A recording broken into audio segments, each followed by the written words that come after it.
Assalamualaikum warahmatullahi wabarakatuh. Innal hamdalillah nahmaduhu wa nasta'inuhu wa nastaghfiruh wa na'udzu billahi min shururi anfusina wa min sayyiati a'malina. May yahdihillahu fala mudilla lahu wa may yudlil fala hadiya lahu. Asyhadu an la ilaha illallah wa asyhadu anna Muhammadan abduhu wa rasuluh la nabiyya ba'dahu. Puji syukur tidak lupa kita ucapkan kepada Allah Subhanahu wa taala atas segala nikmat yang diberikan kepada kita, sehingga banyak kemudahan-kemudahan yang hadir kepada kita, banyak pertolongan Allah yang kita rasakan maupun tidak kita sangka-sangka hadir pada diri kita. Maka dari itu kita sepatutnya untuk terus bersyukur kepada Allah dengan menjadikan Al-Quran sebagai kalamullah yang mulia. Kita jadikan Al-Quran ini sebagaimana doa-doa kita di dalam setiap khatmul Quran, setiap kita selesai baca Quran. Fid dunya qarinan, di dunia dia sebagai teman dekat kita. Fid dunya qarinan wa fil qabri mu'nisan, dan di dalam kubur sebagai penghibur. Wa 'ala sirati nuran, dan di dalam sirat sebagai cahaya.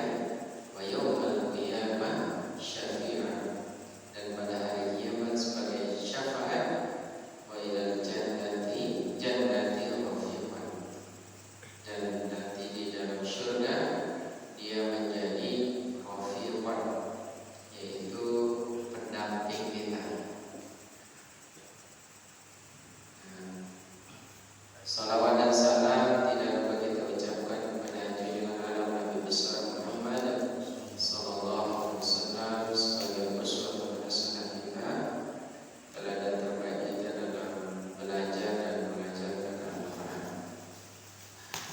Yang sama-sama kita hormati para pengurus majelis, sekretaris majelis Hafalatul Quran, serta jajaran majelis Hafalatul Quran, kemudian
diperkuat oleh hadis riwayat Bukhari dan Muslim. Bacalah Al-Quran hingga hatam 30 hari. Itu hadis sahih berarti kalau riwayat Bukhari dan Muslim. Bacalah Al-Quran hingga hatam dalam sebulan. Kalau kita kalkulasikan, hitung-hitung sejus kan, namun terbagi dalam 5 waktu: subuh, zuhur, maghrib, isya.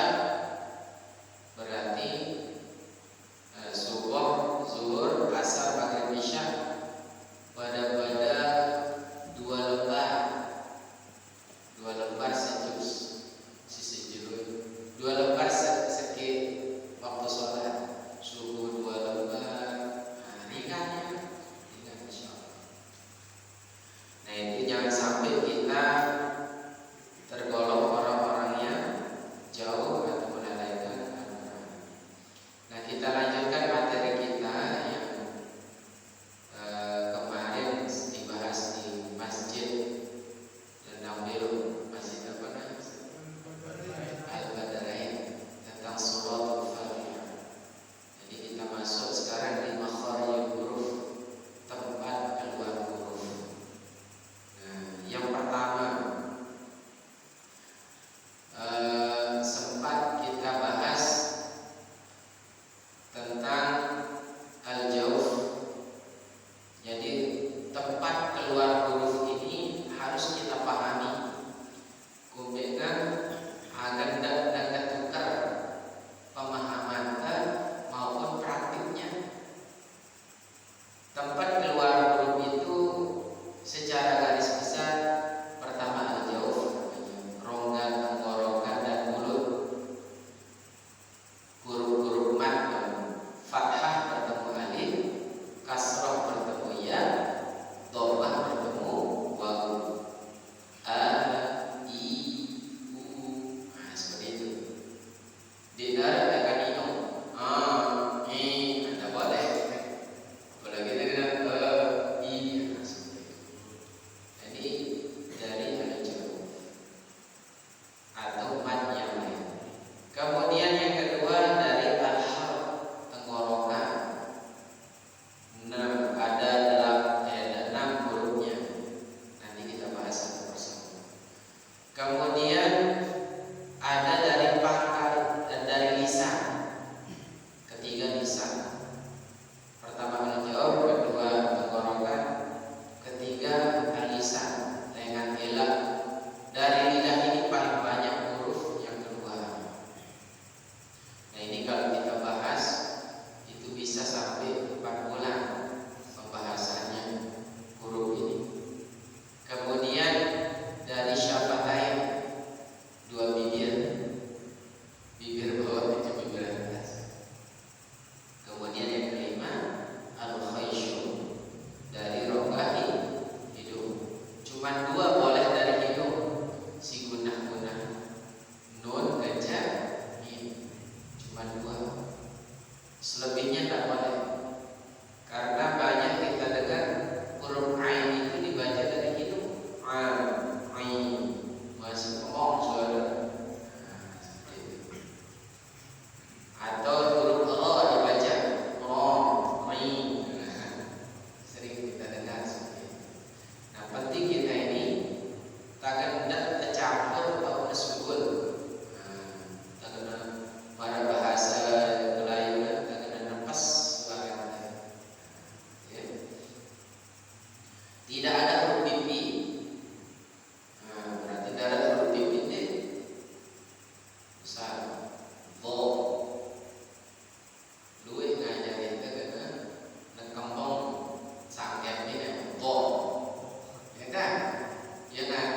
Dulu pernah yang diajar seperti itu. Tapi tidak ada huruf pipi.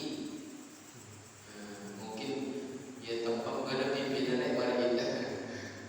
Di nekangke sampai bergembung. Atau huruf sod. Sod ini kan huruf lisan. Jangan sampai bibirnya maju. Sod. Sirobah, sirobah.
menurut para ulama tajwid, jadi tenggorokan kita ini terbagi menjadi 3. Tenggorokan terbagi menjadi 3.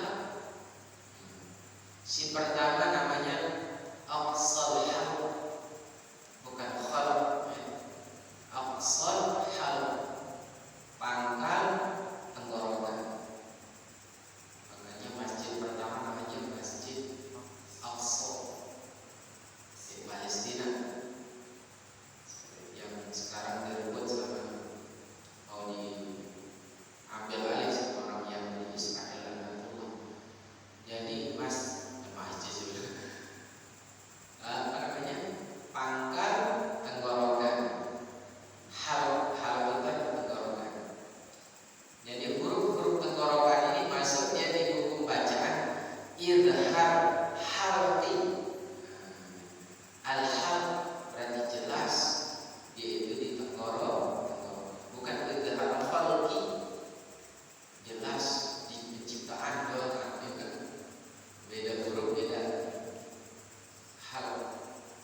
Jadi pertama hurufnya itu silik tunggak tenggorokan ini di bawah jakun ini, bukan di jakun, di bawahnya hamzah. Hamzah ini memiliki sifat, beda sifatnya dengan ain. Nah, Anda terbaca ain ini hamzah, hamzah itu ain karena sering. Misalkan dia baca surah Al-Fatihah, iyyaka na'budu wa iyyaka nasta'in. Ta'in kana budu pakai ain ternyata, kana budu wa iyyaka nasta'in. Harus jelas ain dengan hamzah. Nah, sifat hamzah ini pertama sifatnya adalah siarannya jelas, namun bahasa Indonesia jelas atau jahat. Tidak boleh dia berhembus udara saat kita mengucapkannya. Dia kanggo berhembus udara. Si kedua, dia kanggo ngaret suara, begeret suara dia kanggo. Apalagi dia tidak boleh ngalir suaranya, juga tidak boleh, kecuali ada salah satu imam dikatakan kalau itu diibdal, diganti pakai wawu mati. Misalkan yu'minun dibaca yu'minun, wa bil akhirati hum yu'minun. Yu'minun berarti itu kalau nggak hilang imam dibelukatir, imam dibelukatir. Tapi yang kita bahas ini khusus Imam Asim riwayat Hafiz menurut jalur Syatibiyah. Jadi dia itu terang dan jelas, jahar, kemudian syiddah kuat. Dia kanggo yu'minun dibaca yu'minun, atau apa namanya,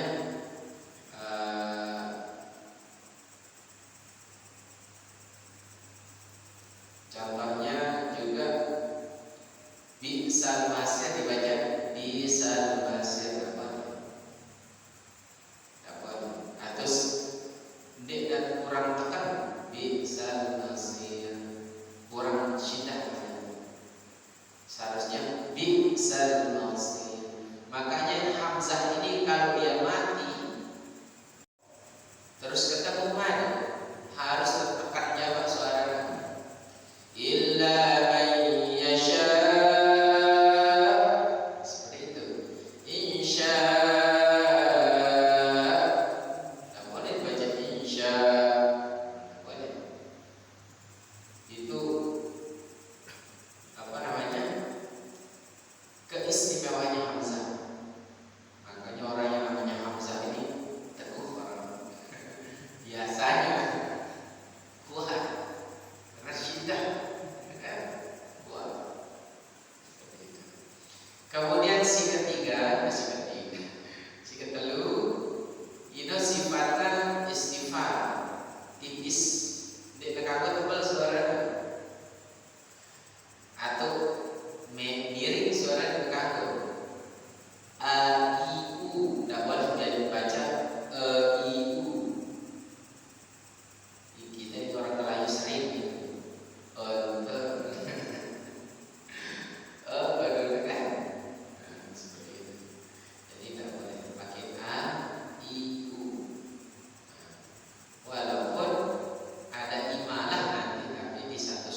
lidah yang terbuka.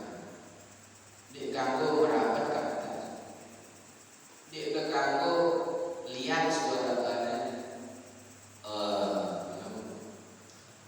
Ada orang yang takbir misalkan ya, sering dia kelelahan lalu kata ini aja Allah, Allah berhembus sampai ketika A-nya itu Allah, berarti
Nah, kita kembali ke huruf H ini.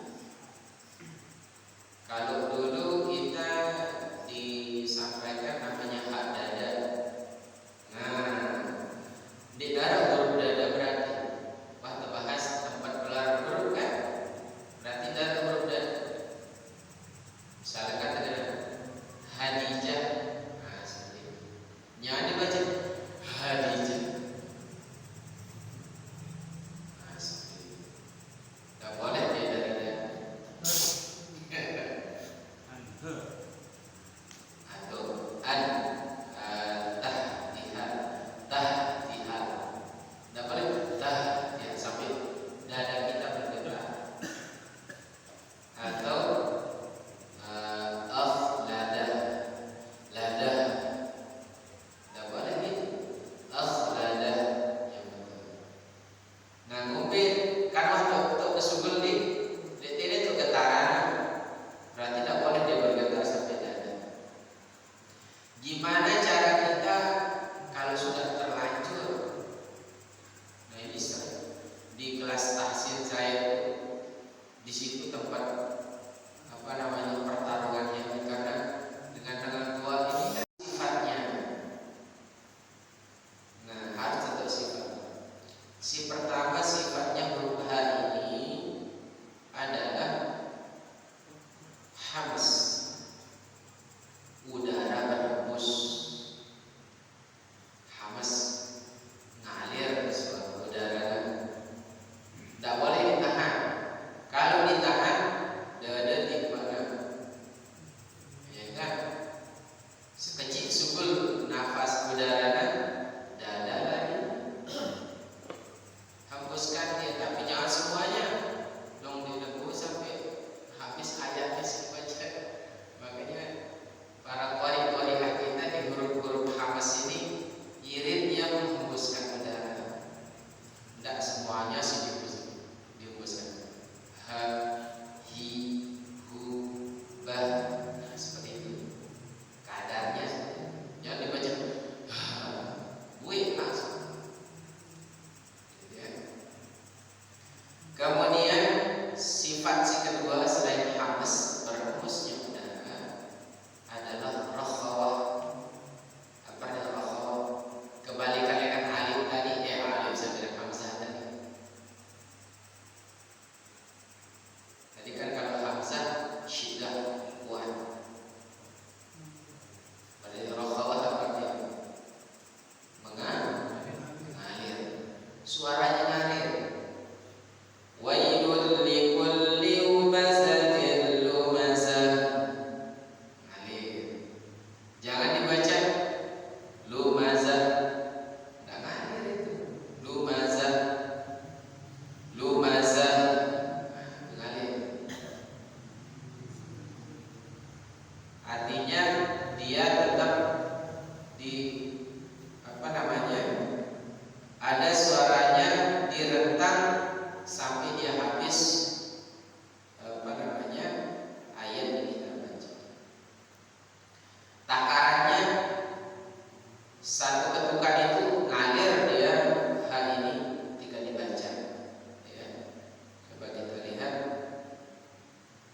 di surah Al-Humazah. Ini yang karena ini surah yang familiar, ya kan?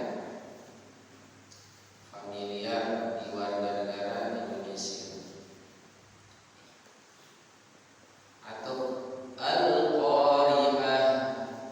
Ngalir. Al-Qari'ah. Ya. Bukan